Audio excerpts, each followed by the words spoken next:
Pakistani dramas of Neelam Munir. Number 1, क़यामत। इसमें 2 भाई होते हैं। एक भाई बहुत अमीर घराने के होते हैं और एक थोड़े मिडिल क्लास होते हैं। जो मिडिल क्लास होता है उसकी 2 बेटियां होती हैं, समरा और इफ़रा। और जो अमीर होता है उसके 2 बेटे होते हैं, जिसमें मेन कैरेक्टर राशिद है। तो वो आता है अपने छोटे भाई से, जो कि मिडिल क्लास फैमिली में है, उसकी बेटी का हाथ मांगने राशिद के लिए।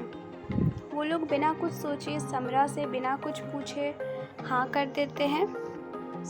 राशिद अच्छा लड़का, जेंटलमैन नहीं होता है। वो बहुत पार्टीज़ करता है और लड़कियों की रिस्पेक्ट नहीं करता है। जब समरा की शादी राशिद से हो जाती है तो उसको बहुत सारी मुसीबतों का सामना करना पड़ता है। राशिद उसको अच्छे से ट्रीट नहीं करता है। उसकी जो सास होती है, वो लोग ताई बोलते हैं, लेकिन उसकी जो सास होती है वो भी उसको अच्छे से ट्रीट नहीं करती है। सब उसको मारते हैं और कुछ ना कुछ वजह से उसकी मौत हो जाती है। लेकिन उसकी बेटी एक हो जाती है, जिसको संभालने के लिए अब राशिद को दूसरी शादी करनी पड़ती है। और उसके पापा डिसाइड करते हैं कि हम लोग इफ़रा से शादी कर सकते हैं राशिद की। इफ़रा को राशिद का छोटा भाई बहुत पसंद होता है, लेकिन फिर भी जब राशिद के लिए इफ़रा का रिश्ता मांगने आते हैं उसके बड़े पापा यानी कि चचा, तो वो लोग इफ़रा के मम्मी पापा फिर बिना कुछ सोचे हाँ कर देते हैं। जब इफ़रा की शादी राशिद से हो जाती है तो पहले तो वो राशिद से बहुत डरती है। जो उसकी बहन समरा के साथ हुआ उस पर उसको गुस्सा भी आता है, क्योंकि उसको पता होता है ये सब राशिद और उसकी फैमिली की वजह से हुआ है। वो समरा की बेटी छोटी सी जो होती है उसको अच्छे से ख्याल रखती है। राशिद को भी अपनी बेटी से प्यार होता है, वो भी उसको अच्छे से देखता है और इस वजह से शायद राशिद के दिल में इफ़रा के लिए कुछ आने लग जाता है। लेकिन इफ़रा को समरा की मौत पर इतना गुस्सा होता है कि वो सबसे एक एक करके बदला ले रही होती है, सास से, राशिद से, हर एक चीज़ का बदला ले रही होती है। और यहाँ पर देखने में स्टोरी में बहुत मज़ा आता है, क्योंकि वो सबका जवाब बहुत अच्छे से देती है। हर एक चीज़ का जो उन लोगों ने समरा के साथ किया था, हर एक चीज़ का जवाब अच्छे से दे रही होती है और समरा की बेटी को भी अच्छे से संभाल रही होती है। स्टोरी के एंडिंग में राशिद कहीं फंस जाता है, और क्योंकि वो लड़की के चक्कर में बहुत पड़ता है और उसको बहुत मार पड़ती है और फिर वो सुधर जाता है। नंबर 2 पे आता है प्यार दीवानगी है। इसमें रबी और मतीन जो होते हैं वो दोनों कज़न्स होते हैं और दोनों एक दूसरे से प्यार करने लगते हैं, लेकिन उनकी फैमिली एक्सेप्ट नहीं करती है, तो दोनों को फैमिली के ख़िलाफ़ जाकर के शादी करनी पड़ती है। दाऊद जो होता है वो भी एक कज़न होता है राबी का और उसको बहुत चाहता है। वो हर मुसीबत में उसका साथ देता है। जब दोनों कज़न की शादी हो जाती है तो मतीन की अम्मी जो होती है वो बहुत बुरी होती है, क्योंकि वो अच्छी नहीं दिखती है, तो उसको रबी की खूबसूरती पर बहुत जलन होता है और वो उसको बहुत सताती है। दाऊद को ये सब देख कर के बिल्कुल अच्छा नहीं लगता है। और जब मतीन की अम्मी देखती है कि दाऊद रबी की बहुत केयर कर रहा है, तो उसको उस पर भी जलन होती है और वो अपने बेटे को हर वक्त भड़काते रहती है। उसके घर में एक लड़की आती जाती है, जो कि वो चाहती है कि उस लड़की से मतीन की शादी हो जाए।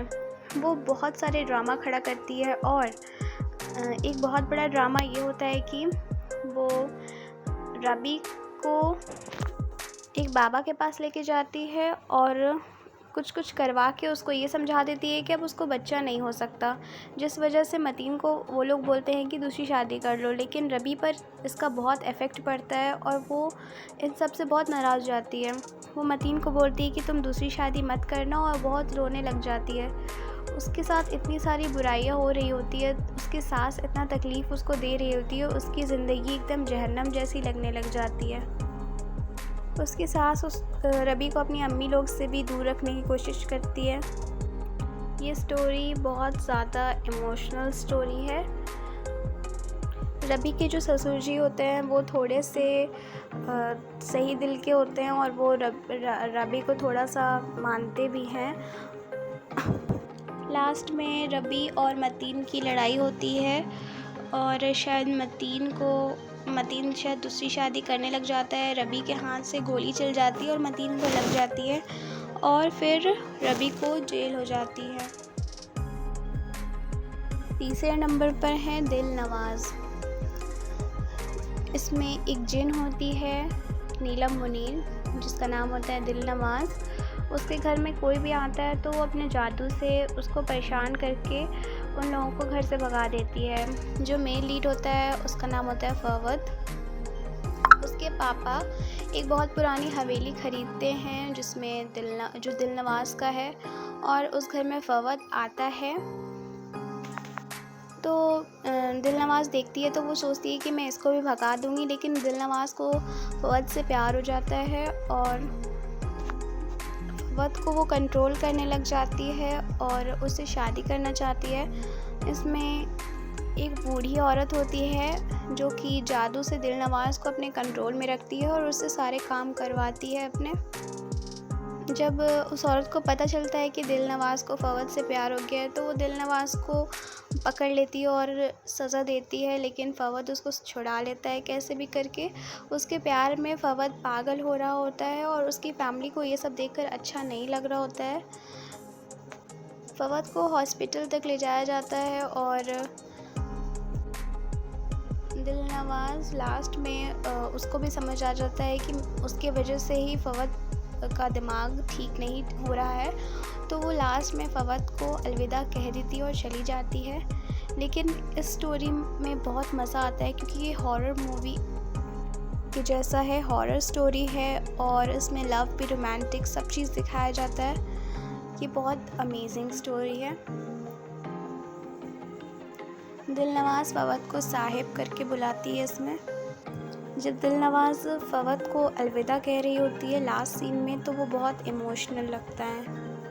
Thanks for watching.